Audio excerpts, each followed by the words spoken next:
ಓಂ ಶ್ರೀ ಗುರು ಕುಮಾರೇಶ್ವರಾಯ ನಮಃ.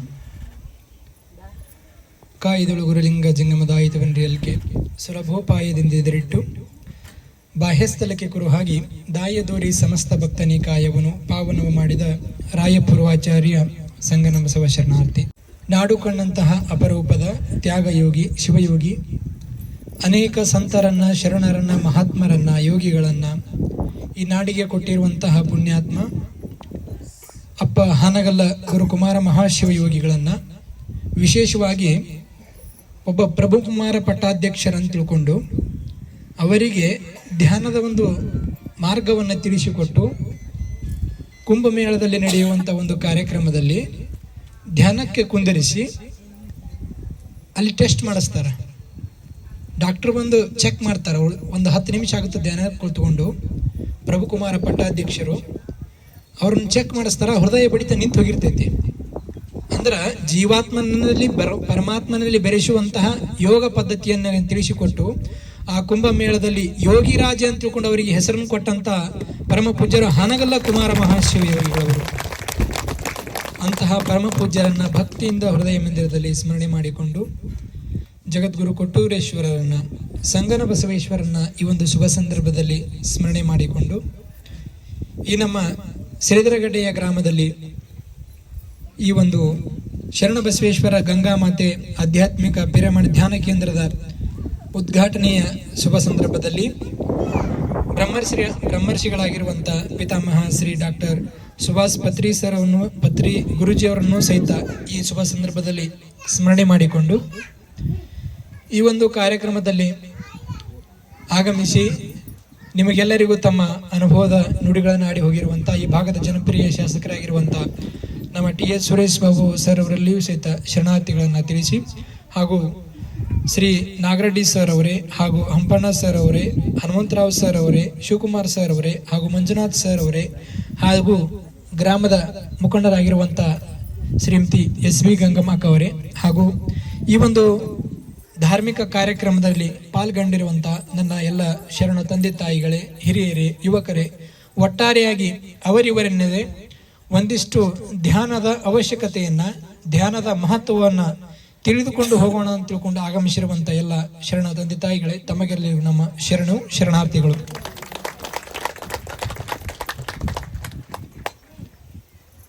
ಬಹುಶಃ ಇಲ್ಲಿವರೆಗೆ ಎಲ್ಲರೂ ಮಾತನಾಡಿದನ್ನು ಕೇಳ್ತಾ ಬಂದಿರಿ ನೀವೆಲ್ಲ. ನಾನೇನು ಬಳತ ಮಾತನಾಡೋದಿಲ್ಲ, 1-2 ತಾಸು ಮಾತಾಡ್ತೀನಿ. ಯಪ್ಪ ಮ್ಯಾಗ ಮಾಡಾಗೈತಿ, ಮೈಕು ನಮ್ಮ ಕೈ ಕೊನೆ ಟೈಮ್ನಾಗ ಬಂದಿರ್ತೈತಿ. ಎಲ್ಲ ನೆತ್ತಿಗೇರಿರ್ಬೇಕು, ಅದ ಟೈಮ್ನಾಗ ಬಂದಿರ್ತೈತಿ ಮೈಕ್ ನಮ್ಮ ಕೈಯಾಗ.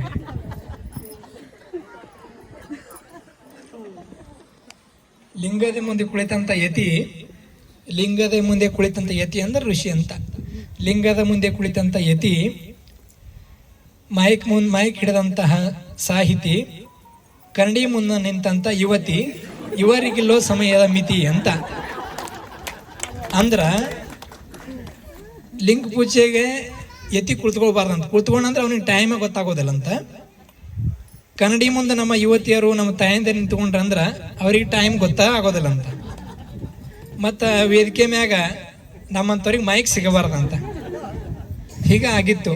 ಏನಾಗಿತ್ತು ಅಂತಂದ್ರ, ಯಜಮಾನರು ರೆಡಿಯಾಗಿ ಇನ್ನೇನು ಹೋಗ್ತಾ ಇದ್ರು. ಬಂದ್ ತಡ್ರಿ ಅಂದ್ಲು. ಯಾರು? ಹೋಮ್ ಮಿನಿಸ್ಟರ್ ಅಂದ್ರೆ ಗೊತ್ತಾಗುತ್ತಲ್ಲಮ್ಮ, ಮತ್ತೆ ಎಲ್ಲಾರು ಅವ್ರು ಅದ್ರಿ ಮತ್ತಿನೇನು. ಬಂದ್ ತಡ್ರಿ 1-2 ನಿಮಿಷ ಅಂತಂದು. ಏನೊಂದು ಅರ್ಜೆಂಟ್ ಐತಿ, ನನ್ನ ಕಾರ್ಯಕ್ರಮ ಫೋನ್ ಬರಾಕ್ ಬಂದೈತಿ, ಟೈಮ್ ಆಗೈತಿ, ಇನ್ನು 5 ನಿಮಿಷ ನಾ ಬರ್ಬೇಕಂತ ಫೋನ್ ಹಚ್ಚಾಕ್ ಕುಂತಾರ. 2 ನಿಮಿಷ ತಡ್ರಿ ನಾನು ಹೋಗಿ ನಿಂತ್ಕೊಂಡು ಆತೇನ ಸೇವ್ ಮಾಡ್ಕೊಂಡು, ದಾಡಿ ಮಾಡ್ಕೊಂಡು, ಎಲ್ಲ ಪ್ಯಾಂಟ್ ಶರ್ಟ್ ಹಾಕೊಂಡು ರೆಡಿಯಾಗಿ ನಿಂತ್ಕೊಂಡಿದ್ದ. ಅವಳ ತಾಯಿ ಹೊಳ್ಳಿ ಬರುವರೊಳಗಾಗಿ ಹೊಳೆವನಿಗೆ ಗಡ ಮಿಸಿ ಬಂದಿದ್ವು ಅಂತ.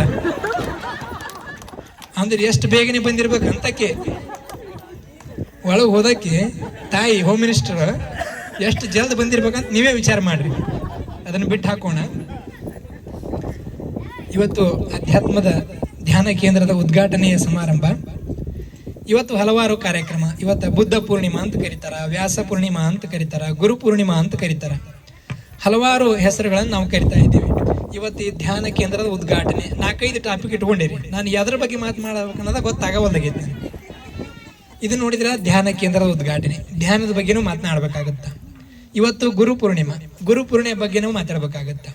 ಬುದ್ಧ ಪೂರ್ಣಿಮಾ, ಬುದ್ಧ ಜ್ಞಾನೋದಯವಾದಂತಹ ದಿನ ಅಂತಲೂ ಹೇಳ್ತಾರೆ. ಅದಕ್ಕೆ ಬುದ್ಧನ ಕುರಿತು ಮಾತನಾಡಬೇಕಾಗತ್ತ. ಇನ್ನು ವ್ಯಾಸವನ್ನು ಸಹಿತ ತನ್ನ ಅನೇಕ ಧರ್ಮ ಗ್ರಂಥಗಳನ್ನ ಆತ್ಮಜ್ಞಾನದ ಮೂಲಕ ಬರೆದುಕೊಂಡ ಅನ್ನುವಂತಹ ಪ್ರತೀತಿಯನ್ನು ನಮ್ಮ ಇತಿಹಾಸದಲ್ಲಿ ನಾವು ಕಾಣ್ತಾ ಇದ್ದೀವಿ. ಅವತ್ತಿನ ದಿನನೂ ಇವತ್ತು ಅಂತ ಹೀಗೆ ಹಲವಾರು ದಿನಗಳು ಒಮ್ಮೆ ಕೂಡಿ ಬಂದವು. ಇದು ಯೋಗ ಅನ್ಬೇಕಾಗತ್ತ. ಅದಕ್ಕೆ ಎಲ್ಲ ಕೂಡಿಸಿ ಮಾತಾಡ್ಬಿಡ್ತೇನೆ ನಾನು. ಯಾಕಂದ್ರೆ ಒಂದ ಮಾತಾಡಿದ್ರೆ ಸಮಂಜಸ ಅನ್ಸೋದಿಲ್ಲ. ನಿಮ್ಗೆ ಮನೆಗೆ ಬಂದವ್ರಿಗೆ ಬರೀ ಒಂದ್ಸರಿ ನೀರು ಕೊಟ್ರ ಇದನ್ನು ಕೊಟ್ರ ಸರಿ ಅನ್ಸೋದಲ್ಲ. ನೀವು ಮಿರ್ಚಿ ಬಜಿನೇ ಕೊಡ್ಬೇಕು ನಿಮ್ಗೆ. ಯಾಕಂದ್ರೆ ನೀವು ಮೊದಲೇ ಬಳ್ಳಾರಿ ಜಿಲ್ಲೆ ಮಂದಿ ಅಂದ್ರೆ ಮಿರ್ಚಿ ಬಜಿ ಪ್ರಿಯರ ನೀವು. ಅದಕ್ಕೆ ಬಹಳ ಆನಂದ ಆಗುತ್ತೆ. ಯಾಕಂತಂದ್ರ ಒಂದು ಗ್ರಾಮದಲ್ಲಿ ಏನಾದರೂ ಈಗ ಸ್ಕೂಲ್ ಜಾಸ್ತಿ ಆಗ್ಯಾವಂದ್ರೆ ಏನರ್ಥ ರೀ ಅಮ್ಮ? ಒಂದು ಊರಲ್ಲಿ ಶಾಲೆ ಜಾಸ್ತಿ ಆಗ್ಯಾವಂದ್ರೆ ಏನರ್ಥ? ಓದುವಂತವರ ಸಂಖ್ಯೆ, ಮಕ್ಕಳ ಸಂಖ್ಯೆ ಜಾಸ್ತಿ ಆಗೈತಿ ಅಂತ ಅರ್ಥ ಆಗುತ್ತಲ್ಲ ಅಮ್ಮ? ಊರಲ್ಲಿ ಶಾಲೆಗಳು ಜಾಸ್ತಿ ಆಗ್ಯಾವಂದ್ರೆ ಓದುವರ ಸಂಖ್ಯೆ ಜಾಸ್ತಿ ಆಗೈತಿ ಅಂತ ಅರ್ಥ. ಇನ್ನು ರೋಡ್ ದಂಡಿಗೆ ಅಂಗಡಿ ಭಾಳ ಆಗಕುಂತಾವಂದ್ರ ರಾತ್ರಿ 10 ಗಂಟೆ ಮೇಲೆ ಓಪನ್ ಹಾಕವಲ್ಲ ಅಂಗಡಿ, ಅವು ಭಾಳ ಆಗಕುಂತಾವಂದ್ರ ಅದನ್ನ ಅಲ್ಲ ನೀವು ಅನ್ನಕುಂತೀರಿ. ಮತ್ತ ಆಮೇಲೆ ನನ್ನ ಜೊತೆ ಜಗಳ ನಿಂತ್ಕೊಂಡ್ರೆ ನಾನೇನ್ ಮಾಡ್ಲಿ? ಊರ್ ದಂಡಿಗೆ ಅವು ಅಂಗಡಿ ಜಾಸ್ತಿ ಆಗೋಕುಂತಾವಂದ್ರ ಕುಡುಕರ ಸಂಖ್ಯೆ ಜಾಸ್ತಿ ಆಗೈತಿ ಅಂತ ಅರ್ಥ.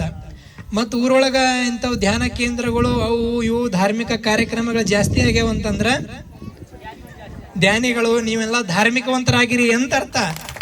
ಅದಕ್ಕೆ ಇಂತಹ ಅಧ್ಯಾತ್ಮದ ಧ್ಯಾನ ಕೇಂದ್ರ ಉದ್ಘಾಟನೆಗೆ ಬಂದಿದ್ದು ಸಹಿತ ನನಗೆ ಬಹಳ ಸಂತೋಷವಾಗೈತಿ ಅನ್ನುವಂಥ ಮಾತನ್ನು ಹೇಳ್ತಾ, ಇಲ್ಲಿವರೆಗೆ ಧ್ಯಾನ ಅಂದ್ರೇನು, ಅದನ್ನ ಯಾಕೆ ಮಾಡಬೇಕು, ಏನು ಎಂತ ಎಲ್ಲವನ್ನ ತಿಳ್ಕೊಳ್ತಾ ಬಂದ್ರಿ. ತಾವೆಲ್ಲ ಬುದ್ಧನ ಹೆಸರನ್ನ ಕೇಳಿರಿ. ಮೊದಲಿಗೆ ಸ್ವಲ್ಪ ಧ್ಯಾನದ ಕುರಿತು ತಿಳ್ಕೊಳ್ಳೋಣ. ಬುದ್ಧನನ್ನ ತಾವೆಲ್ಲ ಹೆಸರು ಕೇಳಿರಲ್ಲ. ಆತನ ಜನ್ಮಕ್ಕಿಂತ ಪೂರ್ವದಲ್ಲಿ ಒಬ್ಬ ಮಹರ್ಷಿಗಳು ಬಂದಿರ್ತಾರ. ತಂದೆಯ ಹೆಸರು ಶುದ್ಧೋಧನ. ಬುದ್ಧನ ತಂದೆಯ ಹೆಸರು ಶುದ್ಧೋಧನ. ಅವರ ಮನೆಗೆ ಒಬ್ಬ ಮಹರ್ಷಿಗಳು ಬಂದಿರ್ತಾರ. ನಮಗೆ ಹುಟ್ಟುವಂತಹ ಮಗು ಏನಾಗ್ತಾನೆ ನೋಡ್ರಿ ಅಂತ ತಿಳ್ಕೊಂಡು ಅವರ ಜ್ಯೋತಿಷ್ಯವನ್ನು ನೋಡಿದಾಗ ನಮ್ಮ ಹಿರಿಯರು ಹೇಳ್ತಾ ಇದ್ದಾರೆ, ಅತಿಶ್ರೀ ಮಹರ್ಷಿಗಳಂತ ತಿಳ್ಕೊಂಡು ಅವರ ಒಂದು ಮನೆಗೆ ಗುರುಗಳು ಬಂದಾಗ ಅವರ ಜ್ಯೋತಿಷ್ಯವನ್ನು ನೋಡಿ ಹೇಳ್ರಿ ಅಂತ ತಿಳ್ಕೊಂಡು ಹೇಳಿದಾಗ ಅವರು ಹೇಳಿದ್ರು, ಈತ ಒಬ್ಬ ದೊಡ್ಡ ರಾಜಕೀಯ ವ್ಯಕ್ತಿ ಆಗ್ತಾನ, ಇಲ್ಲಾಂದ್ರೆ ದೊಡ್ಡ ಧರ್ಮ ಗುರು ಆಗ್ತಾನ ಅಂತ ತಿಳ್ಕೊಂಡು ಯಾರು ಹೇಳಿದ್ರು? ಆ ಮಹರ್ಷಿಗಳು ಹೇಳಿದಾಗ ಅವನಿಗೊಂದಿಷ್ಟು ಹೆದರಿಕೆ ಆಯಿತು.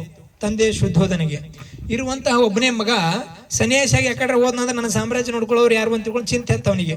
ನಿಮ್ಮ ಮನ್ಯಾಗೂ ಚಿಂತೆ ಇರ್ತೈತೆ ನೋಡ್ರಿ. ಏನಂತ? ಯಾರೇ ಬಂದು ಹುಡ್ಕೊಂಡು ಹೋಗಿದಾರ ಒಬ್ಬ ಮರ ಅಂತ ತಿಳ್ಕೊಂಡು ಅದಕ್ಕೆ ಅಕ್ಕನ ಮಳಿಗೆ ಚಿಗವನ ಮಗಳಿಗೆ ಕರ್ಸಿ ಅವ್ರಿಗೆ ಮಕ್ಕಳು ಕೊಡ್ತಿರ್ತೀರಿ. ನೀವೇನು ಸಾಮಾನ್ಯ ಇರ್ತೀರಿ ಏನು? ಅವನಿಗೆ ಚಿಂತೆ ಹತ್ತ ಮಾತ ಏನ್ ಮಾಡ್ಬೇಕು ಅಂತ ತಿಳ್ಕೊಂಡು ಅದಕ್ಕೆ ಆತ ಒಂದು ಇದನ್ನ ಮಾಡಿದ. ಏನು ಇಂತಿಷ್ಟು ಎಕರೆ ಅಂತ ತಿಳ್ಕೊಂಡು ಅಲ್ಲೇ ಒಳಗ ಅವನಿಗೆ ಒಟ್ಟ ಹೊರಗಡೆ ಹೋಗಕ್ ಬಿಡ್ಲಿಲ್ಲ. ಅಲ್ಲೇ ಅವನಿಗೆಲ್ಲ ವ್ಯವಸ್ಥೆ, ಸಣ್ಣ ಬಾಲ್ಯಾವಸ್ಥೆ ಹಿಡ್ಕೊಂಡು ಕೊನೆಗೆ ಮದುವೆಯಾಗಿ ಮಗುವಾಗುವವರೆಗೂ ಸಹಿತ ಅದನ್ನು ಹೊರಗ ಬಿಡ್ಲಿಲ್ಲ. ಯಾಕ? ಈತ ಎಲ್ಲಿ ಹೋಗಿ ಮತ್ತೆ ಸನ್ಯಾಸಿ ಆದ ಇದನ್ನು ಪುಣ್ಯಾತ್ಮ ಅಂತ ತಿಳ್ಕೊಂಡು ಆತ ಹೊರಗ ಬಿಡ್ಲಿಲ್ಲ.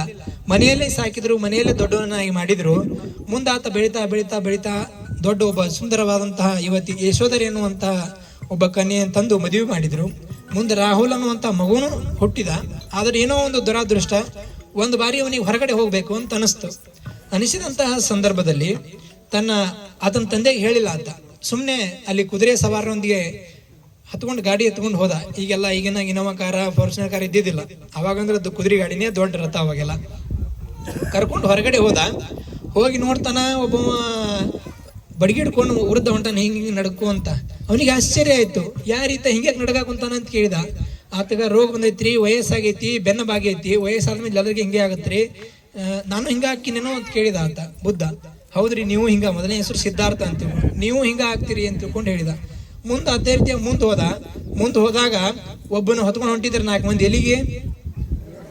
ಅದಂತೂ ಗೊತ್ತೈತಿ ಅಂತೆ. ಒಬ್ಬ ಡ್ರೈವರ್ ಇದ್ರ ಅದ್ರಾಗ ಭಾಳ ಮಂದಿ ಪ್ಯಾಸೇಜ್ ದಿನ ನೀವು ಎಲ್ಲೆಲ್ಲೇ ಹೋಗ್ತೀರಿ. ಯಾಕಂದ್ರೆ ಈಗೆಲ್ಲ ಫ್ರೀ ಮಾಡ್ಬಿಟ್ರ ಬಿಡ್ರಿ, ನೀವು ಎಲ್ಲೆಲ್ಲೇ ಹೋಗ್ತೀರಿ. ಪಾಪ ಅವ್ರ ಪಜಿತಿ ಹೇಳ್ಬಾರ್ದಂಗ ಆಗ್ಬಿಟ್ಟೈತೆ ಅವ್ರದ್ದು. ಅದೇನೋ ತುಪ್ಪ ನುಂಗ್ಲಾರ ತುಪ್ಪ ಆಗಿಬಿಟ್ಟೈತೆ ನಮ್ಮ ಯಜಮಾನ್ರಿಗೆಲ್ಲ. ಈ ಕಡೆ ಉಗಳಕ್ಕೂ ಆಗ್ವಲ್ದು, ಈ ಕಡೆ ನುಂಗಕ್ಕೂ ಆಗ್ವಲ್ದು. ಯಾಕ? ಮನ್ಯಾಗ ಏನಾರ ಮಾಡ್ಕೊಳಕ್ಕೂ ಅಡಿಗೆ ಸತಿ ಮಾಡಕ್ ಬರೋದಲ್ಲ ಪಾಪ ಅವ್ರಿಗೆ. ಏನ ಹಾಕಕ್ ಹೋಗಿ ಏನ ಹಾಕಿ ಒಟ್ಟು ಏನೇನ ಮಾಡಿ ಗದ್ದ ಹಿಡಿಸ್ಬಿಡ್ತಾರೆ ಪಾಪ ಅವರು. ಯಾಕಂದ್ರೆ ಈಕೆ ಹೋಗ್ಬಿಡ್ತಾಳೆ, ಟಿಕೆಟ್ ತೊಗೊಂಡು ಫ್ರೀ ಮಾಡಿಬಿಟ್ರ ಮತ್ತೇನೇನೈತಿ. ಫೋನ್ ಹಚ್ಚಾಗೊಮ್ಮ ಬರ್ತೀನಿ ತಡ್ರಿ, ಇಲ್ಲೇ ಗೋಕರ್ಣ ಒಂದೈತಿ, ಇಲ್ಲೇ ಶ್ರೀಶೈಲ ಒಂದೈತಿ, ಇಲ್ಲೇ ಸಿದ್ಧಗಂಗಾ ಒಂದೈತಿ ಅಂತ ತಿಳ್ಕೊಂಡು ಹೋಗ್ಬಿಡ್ತಾಳ. ಹಾಗೆ ತಿಂಗಳಂಗಲ್ಲಿ ಹೋದ ಪಾಪ ಇದ್ರ ಪರಿಸ್ಥಿತಿ ಏನ್ ಮಾಡ್ಬೇಕು ಹೇಳಕ್ ಬರ್ಲಾರ್ದಂಗ ಆಗ್ಬಿಡೈತಿ. ಅದ್ರಾಗ ವಜ್ಜ ಐತಿ ಪರಿಸ್ಥಿತಿ ನಮ್ಮ ಯಜಮಾನ್ರದೆಲ್ಲ. ಇದನ್ನೆಲ್ಲ ಒಪ್ಕೊಳ್ಬೇಕ್ರಿ ಯಜಮಾನ್ರದಂತವ್ರು. ಯಾಕಂತಂದ್ರೆ ಅವ್ರ ಮಾತು ಕೇಳ್ಬೇಕು, ಇಲ್ಲಾಂದ್ರೆ ನಿಮ್ಮ ಮನುಷ್ಯನ ನಡೆಯೋದಿಲ್ಲ. ಇವತ್ತು ರಾತ್ರಿ ನೀವು ಯಾರೇ ಮಾತಾಡಿದ್ರಿ ಅಂದ್ರೆ ಮನೆ ಕಿಲಿ ಆಗ್ತಾವೆ ನೀವು ಹೋಗೋದ್ರಾಗ ಆಲ್ರೆಡಿ.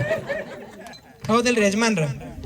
ನೀವು ಯಾರೇ ಭಾಳ ಮಾತಾಡಿದ್ರೆ ಮನೆಗೆ ಹೋಗೋದ್ರ ರಾತ್ರಿ ಕಿಲಿ ಆಗಿಬಿಟ್ಟಿರ್ತಾರ, ಹೊರಗ ಮಕ್ಕಳದಾಗತ್ತೆ ನೋಡ್ರಿ. ಮತ್ತೆ ಅವ್ರ ಹೋಮ್ ಮಿನಿಸ್ಟರ್ ಮಾತು ಕೇಳಬೇಕು, ನಡೆಯೋದಿಲ್ಲ ಇಲ್ಲಾಂದ್ರ.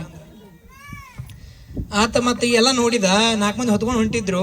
ಏನಾಗೈತಿ ಇವನಿಗೆ? ಈತ ಸತ್ತಾನ ಅಂದ್ರ ಒಳಗಿನ ಜೀವಾತ್ಮ ಹೋಗೈತ್ರಿ, ಇವನು ಇದು ಹೋಗಿತಾರ ಅಂತ. ಹೀಗೆ ಒಂದು ಸನ್ನಿವೇಶಗಳು ನೋಡ್ತಾ ನೋಡ್ತಾ ನೋಡ್ತಾ ಜೀವನದ ಮೇಲೆ ಜಿಗುಪ್ಸೆ ಬಂದ್ಬಿಡುತ್ತೆ ಅವನಿಗೆ.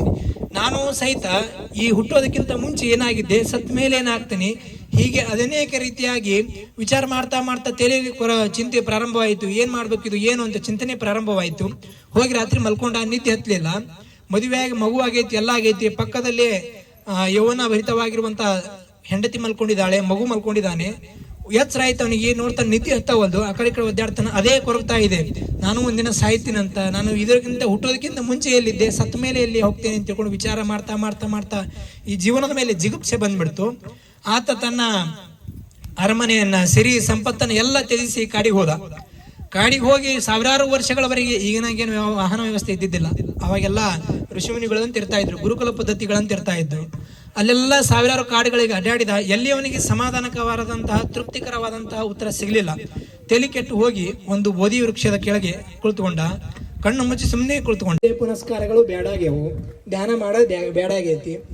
ಈಗ ಒಂದು ಇಂಥ ಧಾರ್ಮಿಕ ಕಾರ್ಯಕ್ರಮ ಮಾಡಿ ಪ್ರಸಾದ ಮಾಡಿಸಿ, ಒಂದು ಒಳ್ಳೆಯ ಕಾರ್ಯಕ್ರಮ ಐತಿ ಬರ್ರಿ ಅಂತ ಕರೆದ್ರೆ ಊರು ತುಂಬ ಪ್ರಚಾರ ಮಾಡಿದ್ರೆ 10 ಮಂದಿ ಬರೋದಲ್ಲ. ಅದನ್ನ ಊರು ಹಚ್ಚಿಕ್ಕೆ ಒಂದು DJ ಸಾಂಗ್ ಹಾಕಿ ಒಂದು ಫಿಲ್ಮ್ ಹಚ್ಚಿಬಿಟ್ರ ಊರಾಗ ಒಬ್ಬನು ಸಿಗೋದ್ರ. ಹುಡುಕಾಡಿದ್ರು ಎಲ್ಲದರು ಅಂತ ಕೇಳಿದ್ರೆ, ಇಲ್ರಿ ಅಲ್ಲಿ ಹೆಂಗೆ ಕಾರ್ಯಕ್ರಮ ಐತಿ ಅಲ್ಲಿ DJ ಸಾಂಗ್, ಊರು ಹೊರಗದ್ರ ಎಲ್ಲರೂ. ಹಂಗಾಗಿಬಿಡ್ತೈತಿ. ಹಿಂಗಾಗಿತ್ತು ಒಂದ್ಸಾರಿ. ಗಣಪತಿ ಹಬ್ಬ ಬಂದಿತ್ತು. ಗಣಪತಿ ಅಂದ್ರೆ ಗೊತ್ತೈತಿಲ್ಲ ಯಾವ? ಎಷ್ಟು ಮಂದಿ ಕುಣಿಸ್ತೀರಿ ಗಣಪತಿ? ಎಲ್ಲಾರು ಕುಂದಿರ್ಸ್ತೀರಲ್ಲ. ಗಣಪತಿ ಹಬ್ಬ ಬಂದಿತ್ತು. ಗಣಪತಿ ಹಬ್ಬದಾಗ ಒಬ್ಬ ಯಜಮಾನರು ಪೂಜೆ ಮಾಡ್ತಾ ಇದ್ದ. ನನ್ನ ಎಲ್ಲ ಬದುಕಿಗೆ ಒಳ್ಳೆಯ ಆಶೀರ್ವಾದವನ್ನು ಮಾಡಿ, ನೀನು ನನಗೆಲ್ಲ ಸುಖ ಶಾಂತಿ ಸಮೃದ್ಧಿಯನ್ನು ಕೊಟ್ಟು ನೀನೇ ದೇವರು ಅಂತ ತಿಳ್ಕೊಂಡು ಯಾರು ಪೂಜೆ ಮಾಡ್ತಾ ಇದ್ದಮ್ಮ? ಯಾರು ಪೂಜೆ ಮಾಡ್ತಾ ಇದ್ರಮ್ಮ? ಭಕ್ತ ಗಣಪತಿ ಪೂಜೆಯನ್ನು ಮಾಡ್ತಾ ಇದ್ದ. ಗಣಪತಿ ಅಂದ್ರೆ ಗೊತ್ತೈತಿಲ್ಲ? ಹ್ಞೂ ಅರೇ ಅನ್ರಿ ನಿಮ್ಮನ್ನು ಮಾತಾಡ್ಸೋದ ವಜ್ಜಾಗೈತೆ. ನಡೆ ಕಡೆ. ನಾವು ಮಾನ್ಯ ಪ್ರವಚನಕ್ಕೆ ಇಲ್ಲಿ ಹಳ್ಳಿಗೆ ಹೋಗಿದ್ವಿ. ಹ್ಞೂ ಅನ್ನೋದು ನಾನು ನೀವು ಪುಣ್ಯಾತ್ಮ ಇವಾಗ ಹ್ಞೂ ಅಂಟಿಯಮ್ಮ ಹ್ಞೂ ಅಂತೀಯಮ್ಮ ಅಂತ ಹಣಿ ಹಣಿ ಬಡ್ಕೋಬೇಕಾಗೈತಿ. ಹ್ಞೂ ಅನ್ನೋದು ನಾ ಹೇಳಿದ್ರೆ ಅದನ್ನ ಹಚ್ಕೊಂಡು ಕುಂತ ನಮ್ಮ ಹ್ಞೂ ಅಂತೀಯ ಮಾವ ಅಂತ. ಏನು ಮಾಡ್ತೀರಿ ಕರ್ಮ? ಹಿಂಗಾಗೈತಿ ಪರಿಸ್ಥಿತಿ. ಅದಕ್ಕೆ ನಾವು ನಿಮ್ಮನ್ನು ಮಾತಾಡ್ಸ್ಬೇಕು ನೋಡಿ ಹೆದರಿಕೆ ಬರ್ತೈತೆವ. ನಿಮ್ಮನ್ನೆಲ್ಲ ಸ್ವಲ್ಪ ನಮ್ಮ ಯುವ ಪೀಳಿಗೆಯನ್ನು ಮಾತಾಡ್ಸಕ್ಕೆ, ಈ ಮಕ್ಕಳು ಮಾತಾಡ್ಸಕ್ಕೆ ಭಾಳ ಹೆದರಿಕೆ ಬರುತ್ತೆ. ನಿಮ್ಮ ಜೊತೆ ಆರಾಮ್ ಮಾತಾಡ್ತೀವಿ ನಾವು. ಆತ ಗಣಪತಿ ಪೂಜೆಯನ್ನು ಮಾಡ್ತಾ ಇದ್ದ.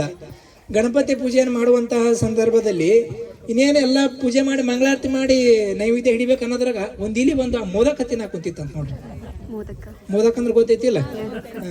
ಮೋದಕ ತಿನ್ನಾಕ ಕುಂತ ಅವ್ನು ವಿಚಾರ ಮಾಡಿದ, ನಾನು ಇಷ್ಟೆಲ್ಲ ಪೂಜೆ ಮಾಡಿದೆ, ಮಂಗಳಾರತಿ ಮಾಡಿದೆ, ಎಲ್ಲ ಮಾಡಿದೆ, ಗಣಪತಿ ದೇವ್ರ ಅಂತ ತಿಳ್ಕೊಂಡು ಎಲ್ಲ ಮಾಡಕ್ ಕುಂತೀನಿ. ಬಂದು ಇಲಿ ಮೋದಕ ತಿನ್ನಾಕ ಕುಂತೈತಿ ಅಂದ್ರ ಗಣಪತಿ ದೇವ್ರಲ್ಲ, ಇಲಿ ದೇವ್ರು ಅಂತ ತಿಳ್ಕೊಂಡವ. ಅವತ್ ನಿಂದ ಬಿಟ್ಟ ಗಣಪತಿನ ಇಲಿ ಇಟ್ಟ ತಂದು.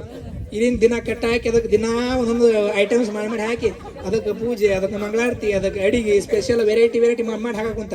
ಅದಕ್ಕೇನಾಗೈತಿ, ಕಮ್ಮಿ ಹೊಡೆದು ದಿನಕ್ಕೆ ಹಿಗ್ಗಾಕ ಕುಂತದು. ಮಸ್ತ್ ಆತು, ಕಟಮಸ್ತ್ ಆಯ್ತು, ಪೈಲ್ವಾನ್ ಅದಂಗ ಆತದು. ಒಂದಿನ ಅದನ್ನ ಪೂಜೆ ಮಾಡುವಾಗ ಒಂದು ಬೆಕ್ಕು ನೋಡಿ ಇನ್ನೇನ ಅದಕ್ಕೆ ಹಿಡಿಬೇಕಂತ ಬಂದಿತ್ತು. ಅದು ನೋಡಿ ಅದು ಹರ್ಕೊಂಡು ಓಡಾಗ್ಬಿಡ್ತು. ಅವ ಅಂದ, ನಾನು ಇಲ್ಲಿ ದೇವ್ರಂತ ತಿಳ್ಕೊಂಡಿದ್ದೆ, ಇಲಿ ಓಡ್ ಹೋಯ್ತು. ಬೆಕ್ಕ ನೋಡಿ ಓಡಾಗೈತೆ ಅಂದ್ರೆ ಇಲಿ ದೇವರಲ್ಲ ಬೆಕ್ಕ ದೇವ್ರು ಅಂದ. ನಾನು ಬೆಕ್ಕನ ಕಟ್ಟಿ ಹಾಕಿದ, ಬೆಕ್ಕನ ಪೂಜೆ ಮಾಡಕ್ ಪ್ರಾರಂಭ ಮಾಡಿದ. ಅದು ಬಡಕಲಾಗಿತ್ತದು. ದಿನ ಅದಕ್ಕೆ ಹಾಲು ಹಾಕಿ ಅದಕ್ಕೆ ವೆರೈಟಿ ಅಡಿಗೆ ಹಾಕಿ ಹಾಕಿ ಹಾಕಿ ಹಾಕಿ ದಿನ ಅದನ್ನು ಮೇಯಿಸಿ ಒಂದು ತಿಂಗಳು ಮೇಯಿಸಿದ ಅವ. ಅದು ದಿನಕ್ಕೆ ಹೇಗೆ ಅದು ಮಸ್ತ್ ಆತು. ಒಂದಿನ ಹಿಂಗೆ ಅದಕ್ಕೆ ಪೂಜೆ ಮಾಡುವಾಗ ಮತ್ತ ಎಲ್ಲ ಮಂಗಳಾರತಿ ಮಾಡುವಾಗ ಒಂದು ನಾಯಿ ಬಂದು ಏನೇನು ಹಿಡಿಬೇಕನ್ನೋದ್ರಾಗ ಅದು ಹರ್ಕೊಂಡು ಹೋಗ್ಬಿಡ್ತು. ಅಂದ್ರೆ ಬೆಕ್ಕ ಹರ್ಕೊಂಡು ಹೋಗ್ತು. ಬೆಕ್ಕ ದೇವ್ರಂತ ನಾ ತಿಳ್ಕೊಂಡಿದ್ದೆ. ಬೆಕ್ಕ ನಾಯಿಗೆ ಹೆದರ್ತೈತೆ ಅಂದ್ರೆ ಬೆಕ್ಕ ದೇವ್ರಲ್ಲ ನಾಯಿ ದೇವ್ರು ಅಂತ ಅನ್ಕೊಂಡವ. ಏನ್ ಮಾಡಿದ? ಬೆಕ್ಕ ದೇವ್ರಲ್ಲ ನಾಯಿ ದೇವ್ರ ಅಂತ ತಿಳ್ಕೊಂಡು ನಾಯಿನೇ ಕಟ್ಟಿ ಪೂಜೆ ಮಾಡಕ್ ಪ್ರಾರಂಭ ಮಾಡಿದ. ಅದಕ್ಕೆ ದಿನ ಅದಕ್ಕೆ ಹಾಲು, ಅದು ಮಿರ್ಚಿ, ಅದು ಇದು ಏನು ಅದಕ್ಕೆ ವೆರೈಟಿ ಅದು ಬಡಕಲಾಗಿತ್ತು. ದಿನ ತಿಂದು ಅದು ಮಸ್ತ್ ಕಟಮಸ್ತ್ ಆತ್ ಮಸ್ತ್. ಒಂದಿನ ಏನಾಗಿತ್ತು ಅಂದ್ರೆ ಹಿಂಗ ಕಟ್ಟಿದ್ರು ಅದಕ್ಕೆ ಮಸ್ತ್ ಮನಿ ಮುಂದೆ. ಒಳಗ ಅಡಿಗೆ ಮಾಡಕ್ ಕುಂತಿದ್ಲು ತಾಯಿ. ಇದು ಆ ಕಡೆ ಈ ಕಡೆ ಉಚ್ಕೊಂಡಂಗ್ ಮಾಡಿ ಸ್ವಲ್ಪ ಒಳಗೆ ಹೋದಂಗ ಅಡಿಗೆ ಮನೆಯಾಗ ಒಂದು ಡಬರಿ ಬಾಯಿ ಹಾಕಿಬಿಡ್ತು ನೋಡ್ರಿ. ಎಲ್ಲಿತ್ತೋ ಏನಿಸಿಟ್ಟು ಆ ತಾಯಿಗೆ ಲತ್ತುಗಳು ತೊಗೊಂಡು ಹೇಳಿದ್ರೆ ಕೈ ಅಂತ ಹೊರಗಡೆ ಬಂದಂತ. ಅಂದ್ರೆ ನಾಯಿ ನನ್ನ ಹೆಂಡತಿಗೆ ಹೆದರುತ್ತಂದ್ರ ನಾಯಿ ದೇವರಲ್ಲ ನಾನು ಹೇಳೋದಿಲ್ಲವ, ನೀವು ಅನ್ನಕೊಂತೀರಿ ಅದನ್ನು.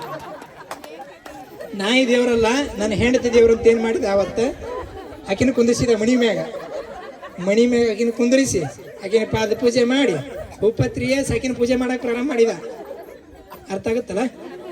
ಆಕಿನ ಪೂಜೆ ಮಾಡಕ್ಕೆ ಪ್ರಾರಂಭ ಮಾಡಿದ, ಮತ್ತೆಲ್ಲ ಮಾಡಿದ. ಹಿಂಗೆ ಅಕ್ಕಿ ಮಸ್ತ್ ದಿನ ಒಂದು ವೆರೈಟಿ ಮಾಡಿ ಹಾಕಿದ್ರೆ ಅವ ಅಡಿಗೆ ಮಾಡಕ್ಕೆ ಪ್ರಾರಂಭ ಮಾಡಿದ, ಪಾತ್ರೆ ತೊಳಕ್ಕೆ ಪ್ರಾರಂಭ ಮಾಡಿದ, ಎಲ್ಲ ಪ್ರಾರಂಭ ಮಾಡಿದ. ಈಗಿನ ಸುಮ್ಮ ಕುಂದಿರಿಸಿ ಉಣ್ಸಕ್ಕೆ ಪ್ರಾರಂಭ ಮಾಡಿದ. ಆಕಿ ಪಾಪ ಮತ್ತೆ ದಿನ ಹೊಡೆದು ಮತ್ತೆ ಆಕಿ ಈಗ ಪ್ರಾರಂಭ ಮಾಡಿದ್ಲು.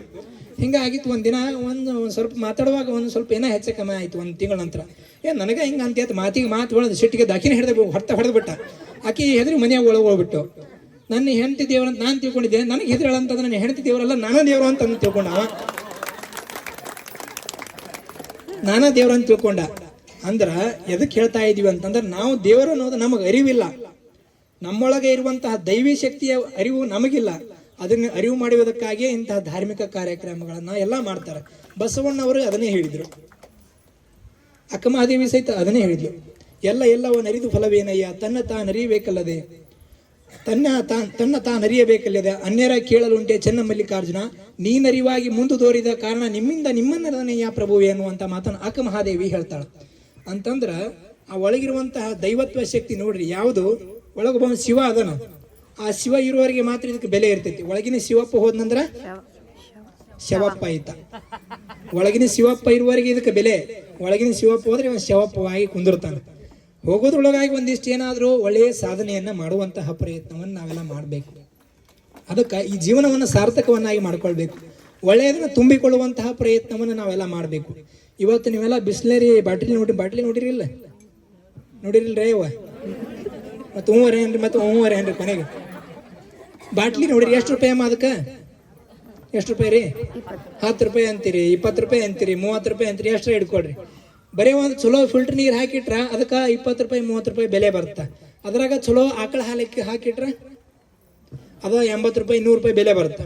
ಬರೀ ನೀರು ಹಾಕಿಟ್ರ ಫಿಲ್ಟರ್ ನೀರು ಹಾಕಿಟ್ರ 20 ರೂಪಾಯಿ 100 ರೂಪಾಯಿ ಬೆಲೆ ಬಾಳುತ್ತೆ. ಅದ್ರೊಳಗ ಚಲೋ ಆಕಳ ಹಾಲು ಹಾಕಿಟ್ರ 100 ರೂಪಾಯಿ 200 ರೂಪಾಯಿವರೆಗೆ ಬೆಲೆ ಬರುತ್ತೆ. ಮತ್ತು ಅದರ ಬಾಟ್ಲಿ ಒಳಗ ಚಲೋ ಆಕಳ ತುಪ್ಪ ಹಾಕಿಟ್ರ ಅದು 500 ರೂಪಾಯಿ 1000 ರೂಪಾಯಿ ಬೆಲೆ ಬರುತ್ತೆ. ಅಜ್ಜಾರ ನೀವ್ ಯಾಕಿದ್ರೆ ಇಲ್ಲಿ ಹೇಳಕ್ ಕುಂತೀರಿ ಅಂತ ನೀವು ತಿಳ್ಕೊಳ್ಬೇಕು. ಇದ್ರೊಳಗೆ ಈ ಬಾಟ್ಲಿ, ಈ ದೇಹ ಅನ್ನುವಂತ ಬಾಟ್ಲಿ ಒಳಗ ಒಂದು ಶಕ್ತಿ ಐತಿ. ಇದ್ರೊಳಗ ನೀವು ಏನ್ ಹಾಕ್ತಿರಿ, ಇದ್ರೊಳಗೆ ಇರುವಂತದ್ದೆಲ್ಲ ಖಾಲಿ ಆತಂದ್ರೆ ಇದು ಮೊಡಕಾಕ್ ಹೋಗಿತಾರ. ಇದಕ್ಕೆ ಒಗಿಬಾರ್ದಂತಂದ್ರೆ ಇದ್ರೊಳಗೆ ಏನ್ ತುಂಬ್ಕೊಂತೀರಿ ಅದ್ರ ಮ್ಯಾಗ ಬೆಲೆ ಬರ್ತೈತಿ. ಅದಕ್ಕೆ ಇದ್ರೊಳಗೆ ಏನ್ ನೀರು ತುಂಬ್ತಿರೋ, ಏನ್ ಹಾಲು ತುಂಬ್ತಿರೋ, ಏನು ತುಪ್ಪ ತುಂಬ್ತಿರೋ, ಏನ್ ತುಂಬ್ತಿರಿ ಅನ್ನೋದು ನಿಮಗೆ ಬಿಟ್ಕೊಟ್ಟಿದ್ದು. ಮತ್ತೆ ಇದನ್ನ ತಿನ್ನಬಾರ್ದು, ತಿಂದು ಮಾಡಬಾರ್ದನ್ನ ಮಾಡಿ ಹಾಕಬಾರ್ದು ಹಾಕಿದ್ರ ಒಯ್ದು ಎಲ್ಲಿ ಹೋಗಿತಾರ? ಮೊಡಕದಾಗ ಹೋಗಿತಾರೆ. ಇದನ್ನು ಮೊಡಕ ಅಂದ್ರೆ ನಮ್ಮ ಮನಿ ಇರ್ತೈತಲ್ಲ, ಕೊನೆಯ ಮನಿ 6x4 ಅಂತ ಇರ್ತೈತಲ್ಲ, ಕೊನೆಯ ಮನಿ. ಇಲ್ಲಿರುವುದು ಸುಮ್ಮನೆ, ಅಲ್ಲಿರುವುದು ನಮ್ಮನೆ ಅಂತ. ಯಾವ ಮನೆ? ರಿಯಲ್ ಮನೆ. ಅದ ಮನೆ.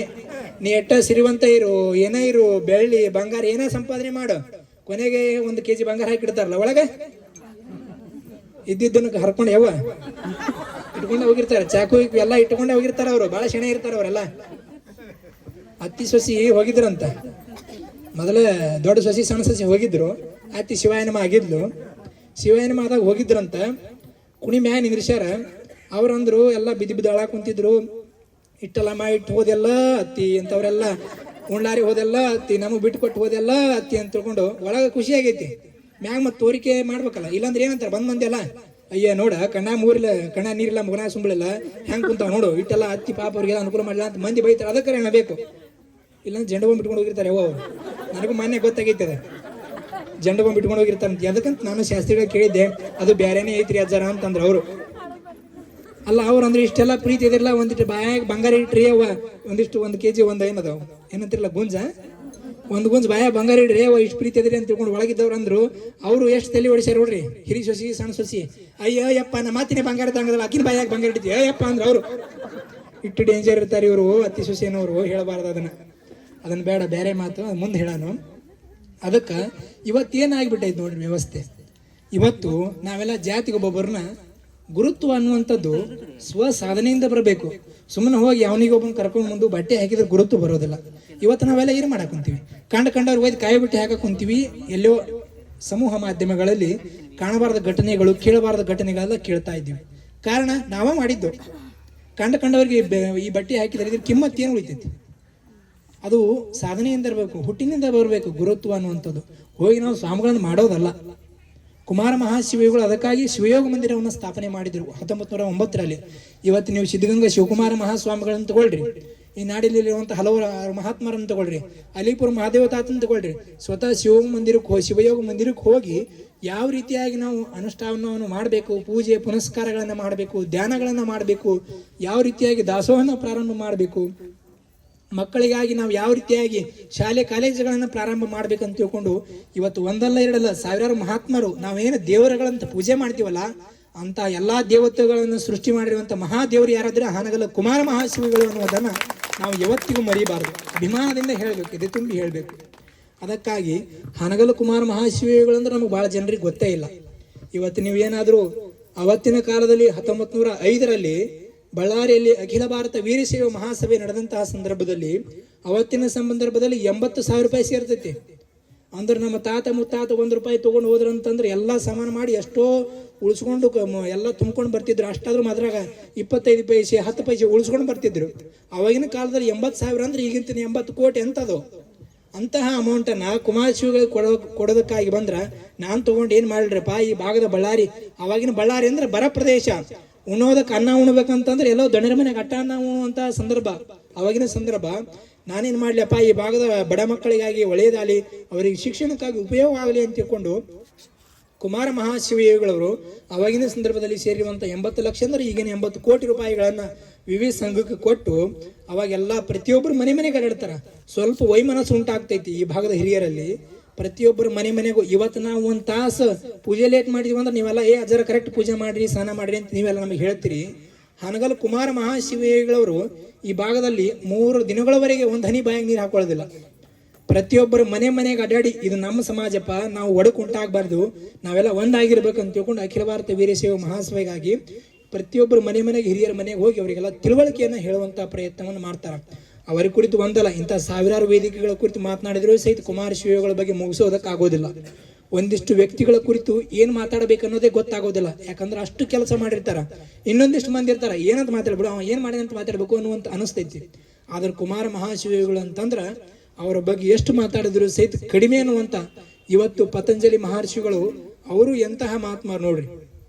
ಬಾಲ್ಯದಲ್ಲಿ ಅವರಿಗೂ ಸಣ್ಣ ಹುಡುಗ ಇರಿದ್ದು ಸಣ್ಣ ಬಾಲ್ಯದಲ್ಲಿ ಸಣ್ಣ ಹುಡುಗಾಗಿದ್ದಂತಹ ಸಂದರ್ಭದಲ್ಲಿ ಒಬ್ಬ ಯಾವ ಜ್ಯೋತಿಷ್ಯ ನೋಡ್ತಾನ, ಅಲ್ಲೋ ನಿನ್ನ ಕೈಯಾಗ ರೇಖೆನೇ ಇಲ್ಲಲ್ಲ, ವಿದ್ಯಾ ರೇಖೆನೇ ಇಲ್ಲಲ್ಲ ಅಂತ ತಿಳ್ಕೊಂಡು ಹೇಳಿದಾಗ ಅವನಿಗೆ ಆಶ್ಚರ್ಯ ಆಗುತ್ತೆ. ನನ್ನ ಕೈಯೊಳಗೆ ವಿದ್ಯಾ ರೇಖೆನೇ ಇಲ್ಲ ನನ್ನ ಕೈಯಾಗ ವಿದ್ಯಾ ರೇಖೆನೇ ಇಲ್ಲ, ಎಲ್ಲಿ ಇರ್ತದ ತೋರಿಸ್ರಿ ಅಂತ ತಿಳ್ಕೊಂಡು ಅವನಿಗೆ ತೋರಿಸಿದಾಗ ಇಲ್ಲಿ ಇರುತ್ತೆ ನೋಡ್ತಮ್ಮ ಅಂತ ತಿಳ್ಕೊಂಡು ಇಲ್ಲಿ ತೋರಿಸ್ತಾರ. ಅಲ್ಲೇ ಇರುವಂತ ಗಾಜಿನ ಬಾಟ್ಲಿ ಹೊಡ್ಕೊಂಡು ಹಿಂಗೆ ಕೊರ್ಕೊಂಡ್ಬಿಡ್ತಾನಂತ. ಪಳ ರಕ್ತ ಹರಿಯಕ್ಕೆ ಪ್ರಾರಂಭ ಆಗಿಬಿಡ್ತೈತಿ. ಅವಾಗ ಜ್ಯೋತಿಷ್ಯ ಅಂತಾರ, ನಿನ್ನಲ್ಲಿ ಇಷ್ಟು ಇಚ್ಛಾಶಕ್ತಿ ಐತಿ ಅಂತಂದ್ರೆ ನಿನ್ಗೆ ಯಾವ ವಿದ್ಯಾರೇಖೆನೂ ಬೇಕಾಗಿಲ್ಲ, ನೀವು ಮಹಾನ್ ಸಾಧಕ ಆಗ್ತಿ ಹೋಗು ಅಂತ ತಿಳ್ಕೊಂಡು ಅವ್ರು ಹೇಳಿದ್ದಕ್ಕಾಗಿ ಇವತ್ತು ಪತಂಜಲಿ ಮಹರ್ಷಿಗಳಾಗಿ ಋಷಿಗಳಾಗಿ ಅದಕ್ಕೆ ಪತಂಜಲಿ ಭಾಷ್ಯ ಅಂತ ಬರೀತಾರಂತ, ಪತಂಜಲಿ ಯೋಗ ಸೂತ್ರಗಳನ್ನು ಬರೀತಾರ ಅಂತಂದ್ರೆ ಎಷ್ಟು ಇಚ್ಛಾಶಕ್ತಿ ಗಟ್ಟಿಯಾಗಿರ್ಬೇಕನ್ನುವಂಥದ್ದನ್ನ ನಾವೆಲ್ಲ ತಿಳ್ಕೊಳ್ಬೇಕು. ಇವತ್ತು ನಮ್ಮ ಮಕ್ಕಳಿಗೆ ಹೇಳ್ರಿ, ಇವತ್ತೇನ್ರ ಮಾಡಂತ ಹೇಳ್ರಿ, ಏನೂ ಇರೋದಿಲ್ಲ, ಮೈಯಾಗ ಶಕ್ತಿನೇ ಇರೋದಿಲ್ಲ. ಯಾಕ ನೀವು ಅದನ್ನ ತಿನ್ನಿಸ್ತೀರಿ, ಅದನ್ನ ಪಾನಿಪುರಿ ತಿನ್ಸಿದ್ನೆ, ಗೋಬಿ ತಿನ್ಸಿದ್ನೆ, ಅದನ್ನ ತಿನ್ಸಿದ್ನೆ, ಇದನ್ನ ತಿನ್ಸಿದ್ನೆ. ಅವಾಗಿನ ತಾಯಂದ್ರೆ ಏನ್ ಮಾಡ್ತಿದ್ರು, ರೊಟ್ಟಿ ಬಡ್ದವು ಗಟ್ಟಿಮುಟ್ಟಾಗಿ ಮುದ್ದಿ ಅವೇನು ಜೋಳದ ನುಚ್ಚು ಅವನ್ನೆಲ್ಲ ತಿನ್ನಿಸ್ತಿದ್ರು, ಗಟ್ಟಿಮುಟ್ಟಾಗಿರ್ತಿದ್ರು ಮಕ್ಕಳು. ಇವತ್ತು ನಾವೆಲ್ಲ ನೀ ಓಡ್ಬೇಡ, ಒಬ್ಬಾಕಿ ಹಿಂಗ ಹೇಳಿದ್ಲಂತ, ಮಮ್ಮಿ ಇವತ್ತು ರನ್ನಿಂಗ್ ರೇಸ್ ಐತಿ ಮತ್ತ ಭಾಗವಹಿಸ್ಬೇಕಂತ ಮಾಡಿ ಆಶೀರ್ವಾದ ಮಾಡುವಂತ ತಿಳ್ಕೊಂಡು ಅವ್ರವಂತಕ್ಕೆ ಆಶೀರ್ವಾದ ತೊಳಕ. ಅವಾಗ ಏನನ್ಬೇಕು ಅವ್ರವ್ವ ಎದ್ರಾಗ ರನ್ನಿಂಗ್ ರೇಸ್ ಐತಿ ಆಶೀರ್ವಾದ ತೊಳಕ್ ಹೋಗ್ಯ ನೀವ, ಪುಟ್ಟ ನಿಧಾನವಾಗಿ ಓಡು ಅಂತಂದಂತಕಿ. ರನ್ನಿಂಗ್ ರೇಸ್ನಾಗ ನಿಧಾನವಾಗಿ ಓಡುವಂತ ಆಶೀರ್ವಾದ ಮಾಡಿದ್ರೆ ಅವ ಯಾವ ಬರ್ಬೇಕ ಅಯ್ಯವ್ವ. ಹಿಂಗಾಗಿವ್ ನಾವೆಲ್ಲ ಇವತ್ತು ತಾಯಂದ್ರು ಹಣಿ ಬಡ್ಕೋಬೇಕಾದ ಪರಿಸ್ಥಿತಿ ಇವತ್ತು ಬಂದೈತಿ ನಮ್ಮದೆಲ್ಲ. ಅಲ್ಲ, ರನ್ನಿಂಗ್ ರೇಸ್ನಾಗ ನಿಧಾನವಾಗಿ ಓಡಿದ್ರೆ ಅವ ಎಲ್ಲಿ ಬರ್ಬೇಕು? ಮಕ್ಕಳನ್ನ ಎಲ್ಲ ಅನುಭವ ಮಾಡಬೇಕು. ಮಕ್ಕಳಿಗಾಗಿ ಸಂಪತ್ತನ್ನು ಮಾಡೋದಲ್ಲ, ಮಕ್ಕಳನ್ನೇ ದೊಡ್ಡ ಸಂಪತ್ತನ್ನಾಗಿ ನಾವು ಮಾಡಬೇಕಾದದ್ದು ನಮ್ಮ ಆದ್ಯ ಕರ್ತವ್ಯ. ಇವತ್ತು ನಮ್ಮ ಹಿರಿಯರು ಮಾತನಾಡ್ತಾ ಹೇಳಿದ್ರು, ನಾ ಏನು ಕರ್ಕೊಂಡು ವಾಕಿಂಗ್ ಮಾಡೋರು 100 ಜನ ನೋಡಿವಿ ಅಂತ ಹೇಳಿದ್ರು. ನಾನು ಮಾಡೋರಿಗೇನು ಬೇಡ ಅನ್ನೋದಿಲ್ಲ, ನಾ ಏನು ಕರ್ಕೊಂಡು ವಾಕಿಂಗ್ ಮಾಡೋದಕ್ಕಿಂತ ಮಕ್ಕಳನ್ನ ಕರ್ಕೊಂಡು ಇಂಥ ವೇದಿಕೆಗೆ ಬಂದಿದ್ದೆ ಖರೆ, ಆದ್ರೆ ನೀವು ಮುಂದೆ ವೃದ್ಧಾಶ್ರಮಕ್ಕೆ ಹೋಗುವಂತ ಪರಿಸ್ಥಿತಿ ನಿಮಗೆ ಬರೋದಿಲ್ಲ ಅನ್ನುವಂಥ ಮಾತನ್ನ ಈ ವೇದಿಕೆ ಮುಖಾಂತರ ಹೇಳಕ್ ಇಷ್ಟಪಡ್ತೀನಿ. ಅಜರ ಸಾಕು ಮುಗಿಸ್ರಿ, ಗೊತ್ತಾಯ್ತು. ನಾನು ಮತ್ತೆ ಮೈಕ್ ಸಿಗ್ರಿ ಬಡ ಮಗ, ನಾನು ಏನ್ ಮಾಡ್ತೀರಿ. ಅದಕ್ಕೆ ಮತ್ತೆ ಹೆಚ್ಚಿನ ವಿಚಾರಗಳನ್ನು ಇನ್ನೂ ಹಲವಾರು ಧಾರ್ಮಿಕ ಕಾರ್ಯಕ್ರಮಗಳನ್ನು ನೋಡೋಣ.